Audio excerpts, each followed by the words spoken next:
Peace if it's peace. You said millions of Africans are working in Arab countries. Yeah? Well, millions of Africans were enslaved by Arabs too, so that don't really mean much to me. My lord, yeah. Let's examine the files. That's why we read books, so can't nobody just come and tell us something. See that? Moulay Ismail. Menes was also the headquarters of the Sultan's Negro slave army of 150,000 men, which functioned as both the corps of engineers and the brutal instrument of his authoritarian regime. Picture a Sahelian version of the Buffalo Soldiers. Oh, Lord. See that? Moulay Ismail. Menes was also the headquarters of the Sultan's Negro slave army of 150,000 men, which functioned as both the corps of engineers and the brutal instrument of his authoritarian regime. Yeah, Negro slave army of 150,000. I ain't making none of this up. I didn't write this book. See, this, ladies and gentlemen, is how you cross-reference. You see, Moulay Ismail, two different books. My lord, Black Morocco, Morocco. Yeah, okay, now let's read what this one says. Claims that much of the practice of slavery in Islamic societies like Morocco was benign do not explain and account for Moulay Ismail's enslavement of free black Muslims on an enormous scale and serve as an injustice to the historical record.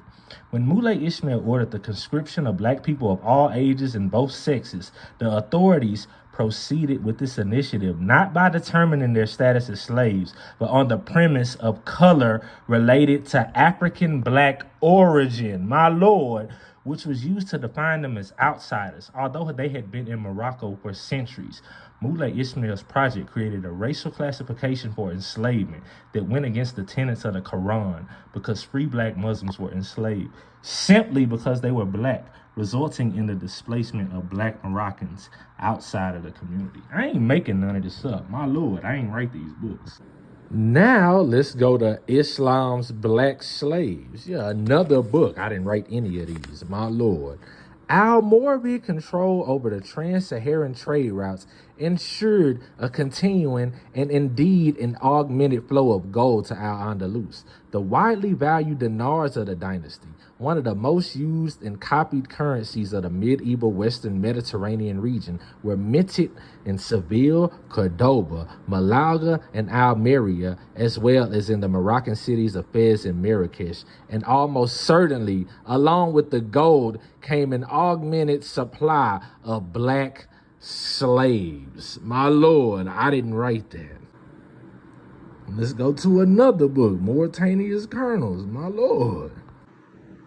Now, this book speaks about the population groups in Mauritania of present day, which are based on the population groups of past times. My lord, let's examine the files. The second group is traditionally nomadic Arab Berber, also Bedain, meaning white Moor tribes who live mainly in the north, the west, and in the east of the country. They also make up at most 1/3, 33.3% of the population, but monopolize all facets of political and economic power. The Bedain are the light-skinned descendants of Arab tribes who in the early centuries of the spread of Islam migrated from the Arab Peninsula and settled large areas of Northwest Africa.